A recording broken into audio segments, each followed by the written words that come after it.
Making you understand. तो velocity of अगर मुझे रूबी निकालनी है, so this will be C divide by refractive index of ruby. Is this the thing? अब मुझे यहाँ पर वेलोसिटी ऑफ वाटर निकालना है, तो वेलोसिटी ऑफ वाटर क्या होगा? What will be velocity of water?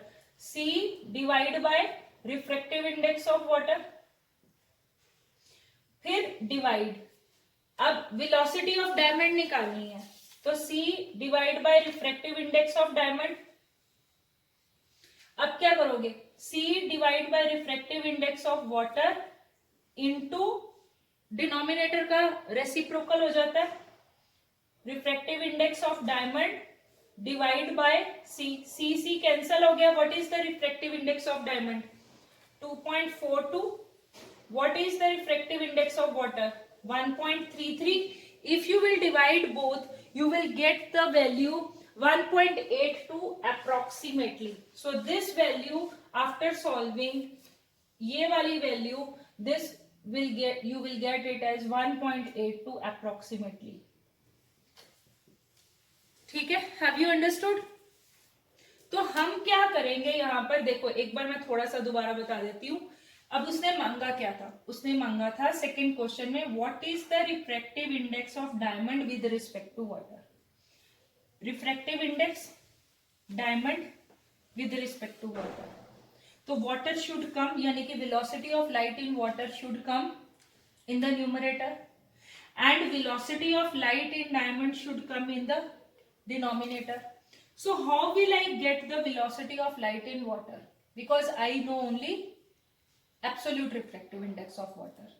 So I took you to the previous numerical, जहां पे मैंने बताया था कि velocity of Ruby can be found by C divided by refractive index of, तो मैंने क्या किया? C divided by refractive index of Ruby. इसी तरीके से for getting the velocity of light in water I can write C divided by refractive index of water. Diamond के लिए भी C divide by refractive index of diamond. Numerator को ऐसा रखो, denominator का रेसिप्रोकल ले लो, C कैंसिल हो जाएगा. Substitute the values of refractive index and you will get the answer. Have you understood now? Clear हुआ? So move on to r का. Very good. So the answer is r. क्यों? क्योंकि अभी हम करके हटे हैं कि अगर रिफ्रैक्टिव इंडेक्स इंक्रीज होता है तो स्पीड ऑफ लाइट डिक्रीज होती है. Have you understood this thing? तो इसलिए R is the answer. Have you understood? You have to put a reason also. In case you know the reason, put the reason. Okay. So I'm giving you next question. This is very interesting question. The one I'm going to give you next one. कर ले attend ये question. देखो क्या कहता है. In which of these four media speed of light is minimum? Simple सी बात है. Where the speed of light will be minimum? जहां पे refractive index will be highest. तो कौन से वाले में सबसे ज्यादा highest है? D का सबसे हाईएस्ट है. तो फर्स्ट पार्ट का क्या आंसर आएगा? D. In which of these four media speed of light is maximum? Maximum का क्या मतलब होता है? सबसे ज्यादा स्पीड होनी. कहां पर स्पीड सबसे ज्यादा होगी? जहां पर refractive index will be minimum, सबसे छोटा होगा. और कहां पर है सबसे छोटा? Very good. So the answer is a. अब नेक्स्ट क्वेश्चन समझो. नेक्स्ट क्वेश्चन थोड़ा समझने वाला है यहाँ पे. ठीक है. वो कहता है if light travels from one medium to another. Now he is not telling that the one medium is air and the other mediums have this much. समझ में आया? अब यानी कि there is collaboration of these two media with each other. Suppose कर लो ए का B के साथ, बी का सी के साथ, सी का डी के साथ, डी का बी के साथ. समझ रहे हो ना? कोई भी दो मीडियम को समझ लो कि they are working now together with each other. So in this question you have not to consider that the light is coming from air and then entering into some medium. So you have to understand this question by taking any of these two media together placed. ठीक है? Placed together. So यहाँ पर क्या कहता है? If light travels from one medium to another, in which case the change in speed will B minimum. देखो change in speed, यहां पर ये नहीं पूछ रखा कि स्पीड कहां पे ज्यादा है, वो क्वेश्चन हो चुका है। यहां पर पूछ रहा है change in speed will B minimum. देखो कभी भी जो चेंज होगा स्पीड में, मिनिमम कब होगा? जब दोनों मीडियम्स का रिफ्रैक्टिव इंडेक्स नियर बाय होगा। अगर दो मीडियम ऐसे हैं जिनका रिफ्रैक्टिव इंडेक्स नियर बाय है, ज्यादा फर्क नहीं आता, तो जब हमारी लाइट ट्रेवल करेगी तो क्या उसकी बहुत ज्यादा चेंज होगी? स्पीड ऑफ लाइट चेंज होगी क्या? उसकी स्पीड चेंज होगी लाइट की? अगर रिफ्रैक्टिव इंडेक्स में बहुत ज्यादा चेंजेस नहीं है तब। If the values are quite near, just look at the thing, 1.50 and 1.52, both the values are quite near. सिर्फ कितना फर्क है? 0.02 का। ठीक है, तो जब यहां पर लाइट सपोज कर लो बी में से निकलकर सी में जाती है या सी में से निकलकर बी में आती है, in both the cases there will be a drastic change in the speed or very minimum change in the speed? Very minimum. So what will be your answer? Have you understood? देखो change in speed word डाल के कितना फर्क पड़ गया question में। Clear हुआ? So that is the thing. So you can say from B to C or from C to B. अब इसका रीजन क्या है? Because refractive, both refractive indices या both the values of refractive indices of both mediums is quite near. Have you understood this thing? दोनों की जो values है वो दोनों बहुत ही पास में है। क्लियर हो गया? Coming to the fourth part, it is asking if light travels from one medium to another, in which case the change in speed will be maximum. देखो फोर्थ क्वेश्चन में मिनिमम की बजाय सिर्फ मैक्सिमम हो चुका है। तो मैक्सिमम कब होगा? जब एक मीडियम ऐसा होगा जिसकी रिफ्रैक्टिव इंडेक्स सबसे कम हो और एक मीडियम ऐसा हो जिसकी रिफ्रैक्टिव इंडेक्स सबसे ज्यादा हाईएस्ट हो। यस, ए एंड डी, क्योंकि ए में क्या है? ए में रिफ्रैक्टिव इंडेक्स इज 1.33। जब 1.33 है यानी कि speed of light will be maximum out of these cases. फिर उसके बाद में it will enter into D. जब डी में होगा तो उसकी ड्रास्टिकली स्पीड कम हो जाएगी क्योंकि रिफ्रैक्टिव इंडेक्स इंक्रीज हो गया। क्लियर हुई बात? और या फिर जब डी में से निकलकर ए में आएगा, डी में it will be the speed will be less, और जब वो ए में लाइट आएगी तो suddenly speed of light will increase. Have you understood this thing? तो फोर्थ का आंसर क्या होगा? From A to D slash from D to A. Reason क्या आएगा? What will be the reason? There is a large gap in the values of, समझ में आएगा? Refractive indices, the values of these, यहां पे near लिख रखा है, वहां पे फार कर दो। ठीक है, the values of refractive indices of both medium is यहां पर क्वाइट नियर है, वहां पर लिख दो क्वाइट फार। बस फिनिश। सेम ही लिखना है, reason is almost same but you have to just change the word. Clear हो गया? अब coming to the fifth part जो कि एक न्यूमेरिकल है, जहां पर मोस्टली बच्चे फंसते हैं। Although we have done, but अभी फिर दोबारा से एक और कहते हैं find the refractive index of medium D with respect to B. अब याद रखना, देखो न्यूमेरिकल को एक बार और देखो, जब भी हमने रिफ्रैक्टिव इंडेक्स ऑफ डी निकालना है तो डी में यहां पे लिखूंगी, विद रिस्पेक्ट टू बी निकालना है तो ये लिखूंगी। ठीक है, और एक हमेशा ऐसा करो, एक रफ में हमेशा एक छोटा सा फॉर्मूला लिख के रख लो कि किसी भी मीडियम का जो रिफ्रैक्टिव इंडेक्स होता है वो होता है सी बाय बी मीडियम। ऐसे लिख के रख लो, ये याद रख लो, तो इससे आपको हमेशा इजी रहेगा निकालना। क्लियर? अब it means what should I do? Numerator में क्या जाएगा? What shall go in the numerator? In numerator it should go velocity in B, denominator में वेलोसिटी इन डी। अब वेलोसिटी इन बी निकालना है तो क्या होगा, what will be velocity in B, C by refractive index of B, C divide by refractive index of B, और D का क्या होगा, डी का होगा सी divide by refractive index of d. अब इसको दोबारा सॉल्व करो, देखो क्या आएगा, c divide by n b multiply, अब ये इसका क्या हो जाएगा, रेसिप्रोकल हो जाएगा, so this will be n d divide by c, c cancel हो गया, रिफ्रैक्टिव इंडेक्स ऑफ डी कितना दे रखा है 2.40, रिफ्रैक्टिव इंडेक्स ऑफ बी कितना दे रखा है 1.50, so what is the final answer you will get is, when you will solve it you will get it as 1.6।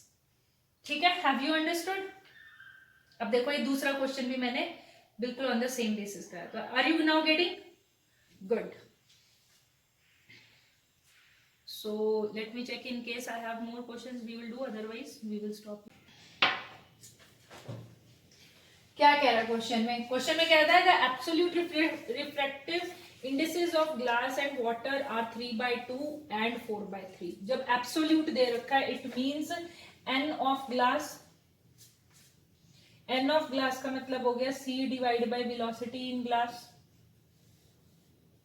This is equal to 3/2। The second thing is given refractive index of water. See again and again I am not writing here vacuum because we are comparing this with, जब भी मतलब absolute होता है तो we are comparing the things with the vacuum। ठीक है, clear होगी बात? So this will be C velocity of light in water and the value is given to be 4/3। Then the speed of light in glass, V glass दे रखा है already, V glass is given to be 2 into 10 raised to the power 8 meter per second। So all these are the given things done। अब वो क्या मांगता है, वो मांगता है वैक्यूम के अंदर what is the speed of light. अब बेटा यहां पर देखो, if you will look at this formula I can get the speed of light in vacuum if I will multiply these two, if I multiply these two I will get c ना। तो यहां पर सी की value क्या आएगी, सी की value will be refractive index of glass multiply by velocity of light in glass. अब refractive index of glass कितना दे रखा था 3/2 और velocity of light in glass कितना दे रखा है 2 into 10 raised to the power 8। 2 से 2 कैंसिल हुआ, so what is the value 3 into 10 raised to the power 8 metre पर सेकेंड। आ गई जी सी की वैल्यू। सेकेंड पार्ट में क्या मांगता है, in the second part he is asking, so this is your first part, water, speed of light in water। अब देखो speed of light in water यानी कि ये चाहिए। अब हमें क्या क्या मालूम है, हमें रिफ्रैक्टिव इंडेक्स ऑफ वाटर मालूम है, सी हमें निकल चुका है पिछले क्वेश्चन से। तो मैं अगर speed C they will change their places, समझ रहे हो क्वेश्चन के हिसाब से क्या होना चाहिए। अगर मुझे velocity of light in water निकालना है तो क्या होगा, it will be C divide by refractive index in water. C की वैल्यू कहां से निकली है, प्रीवियस पार्ट से, so this is 3 into 10 raised to the power 8। Refractive index of water कितना दे रखा है 4/3। अब कैसे सॉल्व करोगे, you will do it by 3 into 10 raised to the power 8। नीचे वाले का क्या हो जाता है रेसिप्रोकल हो जाता है, सो 3 will go up 4 will come down, so this will B exactly, देखो 3 3 9 हो जाएगा, 9 into 10 raised to the power 8 divide by 4। जब हम इसको सॉल्व करेंगे तो this will come out to be 2.25 into 10 raised to the power 8 meter per second। Have you understood? So are you finding now the numericals easy, much better than before? Refractive index तेरे को बेटा clear हुआ। Join like this. अब देखो ये क्या था, what was, देखो ये कॉन्वेक्स था, दिस वाज कॉन्वेक्स ना। अगर मैं दो ऐसे, ये दोनों कॉन्वेक्स हैं, this is convex, this is convex, दोनों पेटू हुए हैं इस वक्त, दोनों को ज्वाइन कर दो तो ये लेंस कौन सा बना कॉन्वेक्स लेंस। कल ही हमने किया ना, ये क्या है, कॉन्वेक्स मिरर। अकेला है तो कॉन्वेक्स मिरर, दो पेटू आपस में आकर जुड़ेंगे तो कॉन्वेक्स लेंस। डन। तो कॉन्वेक्स लेंस कैसा हुआ, लेट्स डू। तो कॉन्वेक्स लेंस हमारा हुआ दो पेटू आपस में आके जुड़ गए। क्लियर? मैम सबसे पावरफुल लेंस कौन सा है जो मतलब धूप को लेके तुरंत आग लगा सके? यही कॉन्वेक्स लेंस। सबसे खतरनाक रहे convex lens.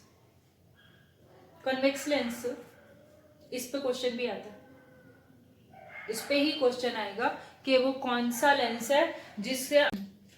Now coming to the other lens, ये दोनों ऐसे हैं, ये कॉनकेव कॉनकेव हो गए, तो लेंस का क्या नाम हो जाएगा, कॉनकेव लेंस। क्या नाम हो जाएगा, कॉनकेव लेंस। ठीक है। इसके अलावा भी होता है प्लेनो कॉनकेव, प्लेनो कॉन्वेक्स। वो प्लेनो कॉन्वेक्स और प्लेनो कॉनकेव ऐसे होते हैं। ठीक है, जैसे ये प्लेनो, प्लेनो मतलब एक तरफ साइड प्लेन हो जाएगी, दूसरी तरफ कॉन्वेक्स हो जाएगी। प्लेनो प्लेनो कॉन्वेक्स, और ये हो गया plano concave. Anyway we need not to study these two lenses, but for your knowledge I have told these type of lenses are also available. Clear होगी बात? अच्छा देखो, अब जैसे हमने मिरर के साथ में before starting any like before using our mirrors in practical things, I stated you what is principal axis, what is pole, center of curvature, focus, we studied all those things. ठीक है, तो इसी तरीके से before practically using these lenses I will tell you all the definitions used in context of the lenses. Clear हुआ? अच्छा, अब यहां पर देखो, मैं for the this thing I am using convex lens. Explaining you everything, for explaining you everything I am using convex lens. Clear? अब यहां पर देखो, ये जो कॉन्वेक्स लेंस है ना, आप यहां पर देख रहे हो, ये ऐसा है। ठीक है, तो इसके सेंटर में से जो लाइन निकल रही है, सेंटर में से, बिल्कुल सेंटर में से, इसको हम कहेंगे प्रिंसिपल एक्सिस। क्या कहेंगे? Principal axis. So again it is an imaginary line, कोई दिखती नहीं है, it is just an imaginary line that is passing through the centre of the convex lens और से कॉनकेव लेंस। दोनों लेंसेज के लिए डेफिनेशंस विल बी सेम। ठीक है, अब अगर इस लेंस को मैं वर्टिकली सेंटर में से हाफ कर देती हूं, वर्टिकली सेंटर में से हाफ कर देती हूं, ठीक है, तो क्या होगा, वो जो पॉइंट ऑफ इंटरसेक्शन है इसका और इसका, इसको मैं कहूंगी, क्या बोलेंगे इसको? ऑप्टिकल।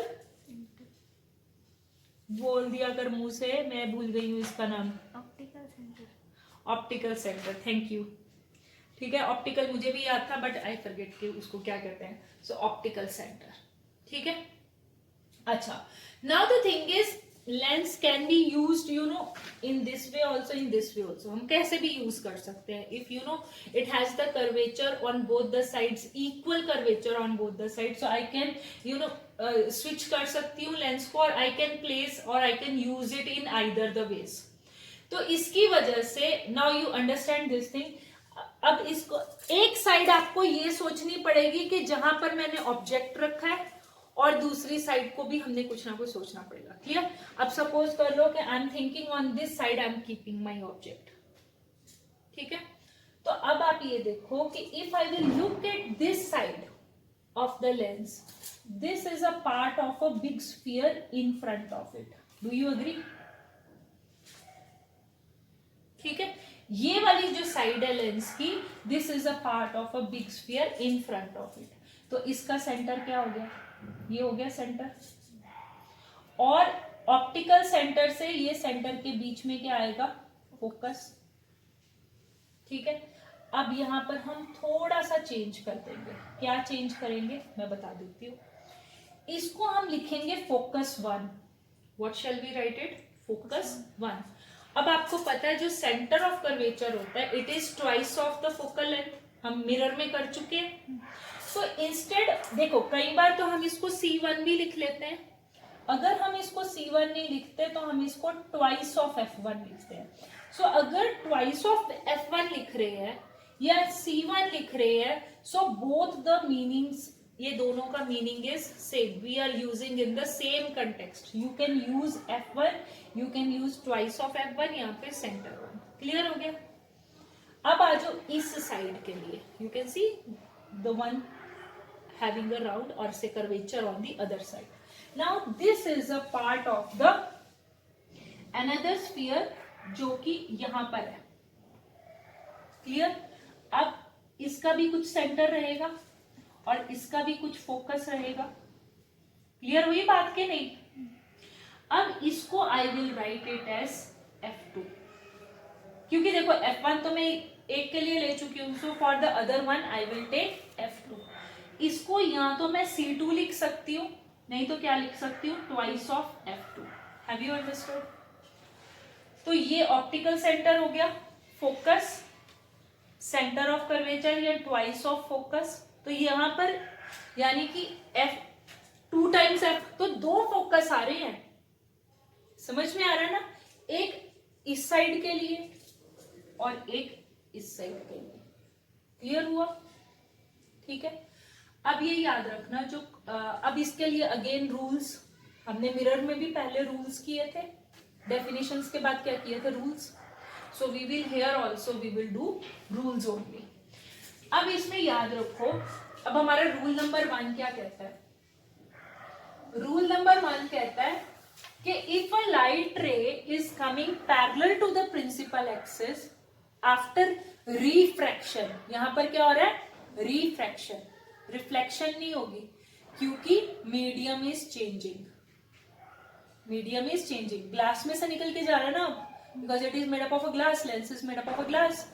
तो अब ये देखो कैसे बनाएंगे, वेरी इंपॉर्टेंट टू नोट। बच्चे क्या करते हैं, यहाँ से एक रे लेकर आएंगे प्लेन, यू नो पैरेलल लेकर आएंगे, यहां तक बनाएंगे और इधर से बेंड कर देंगे। अगर आप यहां से बेंड करते हो तो गलत है। आपको ये जो वर्टिकल जो हमने लाइन बनाई है ना, इमेजिनरी लाइन, आपको ये रे यहां तक लेकर आनी है। ठीक है? So a ray coming parallel to the principal axis, अब ऑब्वियसली बात है ऑब्जेक्ट हमारा इस तरफ है। ठीक है? ऑब्वियसली रे of light will come out of an object. So after refraction, reflection he refraction, it will pass through focus. अब ये देख रहे हो फोकस कौन सा है, दूसरी साइड का, क्योंकि light is able to pass the medium, cross the medium. तो रूल नंबर हमारा 1 वही हो गया, ray of light parallel to principal axis after refraction passes through focus. यहां पर फोकस को F2 भी लिख सकते हो क्योंकि वो दूसरी तरफ के फोकस को निकलेगी। ठीक है? क्लियर हुआ? अब रूल नंबर 2 जस्ट इसके उल्टा होता है। क्या होता है रूल नंबर 2? इफ